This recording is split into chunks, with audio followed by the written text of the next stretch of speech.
Hello students, welcome back to your online class. Today we will start chapter number 1, that is some basic concepts of chemistry. The important topic of this chapter is mole concept. Mole concept किस पूरा summarize किया गया है इस flow chart में. Here you can say that 1 mole is equal to 6.022 into 10 to the power 23 particles. इस को कहा जाता है एवोगैड्रोज नंबर.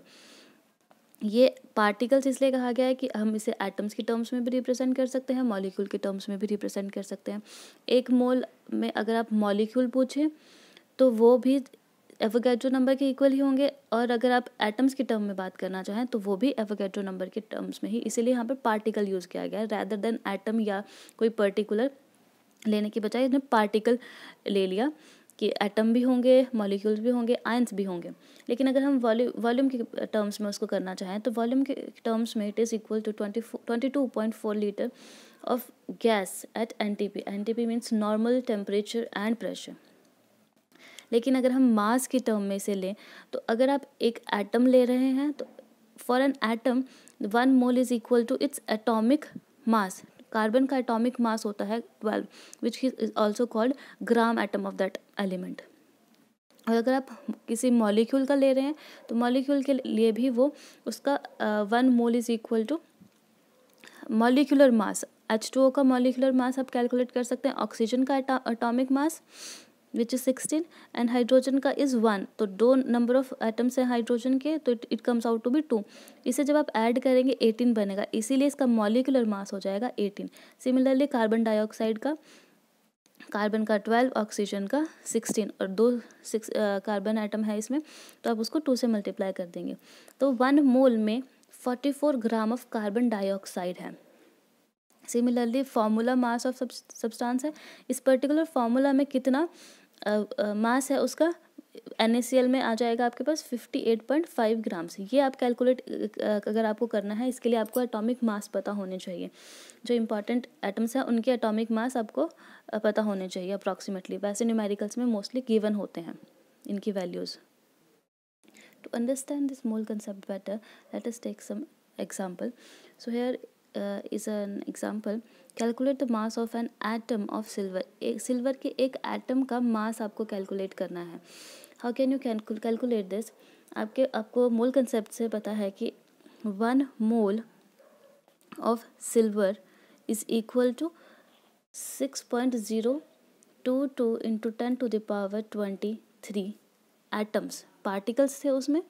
पार्टिकल्स का मतलब है वो एटम की बात हो रही है. अब यहाँ पे हम एटम्स को कंसिडर कर रहे हैं तो इसलिए हम एटम लिखेंगे, पार्टिकल्स नहीं. हमने निकालना है कि एक एटम का कितना मास होगा, राइट. और उसका एटॉमिक मास गिवन है आपके पास 108. तो आप कैसे मास ऑफ 1 एटम, एक एटम का मास कितना हो जाएगा 108 अपॉन दिस एवोगैड्रो नंबर. ये ऐसा क्यों हुआ? क्योंकि एक मोल में इतने एटम्स हैं और इतने ही उसका एटॉमिक मास भी है और इतने ही ग्राम उसमें सिल्वर भी है. एक मोल में 108 ग्राम ऑफ सिल्वर एटम्स हैं. और तो आप उसमें इन दोनों को अगर कंपेयर करें तो आप एक एटम का निकाल देंगे. This is your unitary method. अगर इतने का वेट 108 है तो एक एटम का मास हो जाएगा 108 upon 6.022 into 10 to the power 23. इसे आप कैलकुलेट कर लें. सपोज x आ गया तो इतने ग्राम आपका मास हो गया एटम, एक एटम का. इसे कैलकुलेट कर लीजिएगा. मैं यहाँ पे सिर्फ एग्जांपल दे रही हूँ आपको. नेक्स्ट न्यूमेरिकल इज आपको कैलकुलेट करना है, calculate the number of moles. Number of moles को कैलकुलेट करने के लिए आपके पास फॉर्मूला है. Number of moles is equals to given mass upon atomic mass. This is how you can calculate the number of moles. ये इसे आप n से रिप्रेजेंट भी कर सकते हैं, small n. Given mass upon atomic मास, जिसके भी नंबर ऑफ मोल्स आपको कैलकुलेट करना है. यहाँ पर आपको कैलकुलेट करना है 7.85 ग्राम ऑफ आयरन में कितने नंबर ऑफ मोल्स होंगे, राइट. और मोल कंसेप्ट पे आपके पास इसमें आप डायरेक्टली ये फॉर्मूला लगा सकते हैं. आपको n कैलकुलेट करना है, नंबर ऑफ मोल्स. आपके पास given mass is 7.85 and atomic mass, iron का एटॉमिक मास होता है around 55.8. This is how you can calculate. अब इसे आप कैलकुलेट करेंगे, it comes out to be 0.14. इतने मोल, यूनिट ध्यान में रखिएगा. आप जब एन कैलकुलेट करा it comes out with mole, number of moles. तो इसमें 7.85 ग्राम ऑफ आयरन में 0.14 मोल्स हैं. इसके लिए आपके पास ये डायरेक्ट फॉर्मूला है, given mass upon atomic mass. Similarly अगर आपके पास एक और क्वेश्चन है, this is another question. Calculate the number of atoms in 52 mole of argon. 52 mole में निकालने हैं आपने नंबर ऑफ एटम्स. इसमें फिर से आप मोल कंसेप्ट लगाएंगे. एक मोल में 6.022 इंटू 10⁻23 पार्टिकल्स, यहाँ पर एटम कंसिडर का केस ले रहे हैं हम, तो इतने एटम्स होते हैं. आपको कैलकुलेट करना है 52 मोल्स में कितने होंगे. तो 52 मोल्स में 6.022 इंटू 10⁻23 इंटू 52, इतने आपके पास एटम्स हो जाएंगे. अभी ये बिल्कुल बेसिक न्यूमेरिकल्स हैं जिसमें आपको ये मोल कंसेप्ट यूज़ करना है. इसी तरह से आपके पास बहुत सारे नंबर ऑफ न्यूमेरिकल्स गिवन है आपकी बुक में. आप प्रैक्टिस करें और आपको धीरे धीरे आपके स्लोली आपको ये मोल कंसेप्ट समझ में आना शुरू होगा. Next important topic is concentration. Concentration को कैसे आप डिफरेंट तरीके से एक्सप्रेस कर सकते हैं, वो है एक तो आपका है मास परसेंटेज या वॉल्यूम परसेंटेज. वो आपको कैलकुलेट करते आप वो आसानी से कैलकुलेट कर सकते हैं. मास परसेंटेज निकालना हो किसी का तो आप मास लेंगे उसका गिवन सब्सटेंस का और अपॉन टोटल मास इनटू 100, जैसे आप अपने मार्क्स कैलकुलेट करते हैं. मार्क्स में कितने आपके कितने परसेंट मार्क्स आए जैसे वो कैलकुलेट करते हैं. सिमिलरली मास परसेंटेज या वॉल्यूम परसेंटेज आप कैलकुलेट कर सकते हैं. इंपॉर्टेंट टॉपिक इसमें जो आता है वो है molarity. This is your molarity. Molarity of solution. Molarity आपको रिप्रेजेंट करते हैं आप कैपिटल एम से. This is how you represent. Formula के हिसाब से molarity is equal to mass of solute upon volume of solution in liters. This is important. Mass of solute upon volume of solution in liters. But in case ये आपके पास ये millilitre में दिया गया है, मास ऑफ सोल्यूट मिलीलीटर में है. अगर आपके पास वॉल्यूम ऑफ सॉल्यूशन मिलीलीटर में, तो आप यहाँ 1000 से मल्टीप्लाई कर देंगे. ये आपके पास मोलैरिटी का फॉर्मूला है. अब आप यहाँ पर दूसरा, आई एम सॉरी, ये मास नहीं मोल है. Moles. Molarity is equals two moles of solute upon volume of solution. अगर ml में है तो आप 1000 से मल्टीप्लाई करेंगे. अगर लीटर में ही गिवन है आपके पास वॉल्यूम तो आप यही डायरेक्ट फार्मूला यूज़ करेंगे. बट मास नहीं मोल. अब मोल को कैलकुलेट कैसे करना है, ये वही फार्मूला है जो अभी पहले हमने कैलकुलेट किया. Number of moles is equals to given mass, जिसका भी आपने निकालना है उसका मास आएगा यहाँ पर, अपॉन उसका atomic mass. This is how you can calculate number of moles. अब ये वैल्यू आप नंबर ऑफ मोल्स की यहाँ पर डालेंगे सॉल्यूट में upon volume of the solution. But इस एक्सप्रेशन में एक डिसएडवांटेज है इस एक्सप्रेशन का. मोलैरिटी में हम सारी कंसंट्रेशन इसीलिए नहीं एक्सप्रेस कर सकते क्योंकि मोलैरिटी के केस में हम वॉल्यूम ले रहे हैं सॉल्वेंट का वॉल्यूम हम ले रहे हैं. और सॉल्वेंट या वॉल्यूम भी जो आपके पास वॉल्यूम होता है वो टेम्परेचर के साथ वेरी करता है. अगर टेम्परेचर में चेंजेस आएंगे तो वॉल्यूम में भी चेंजेस आएंगे.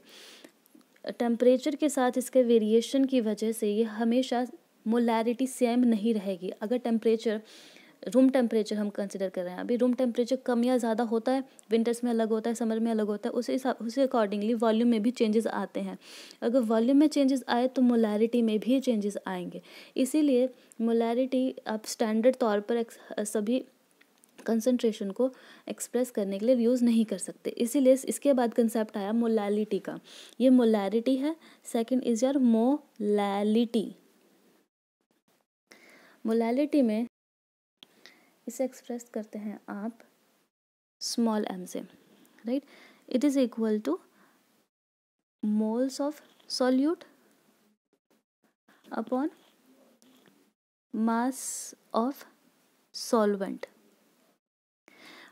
रिमेंबर यहाँ पर वॉल्यूम लिया था, लेकिन इस डिसएडवांटेज को ओवरकम करने के लिए मोलालिटी का कंसेप्ट है, जिसमें number of solute upon mass of solvent है.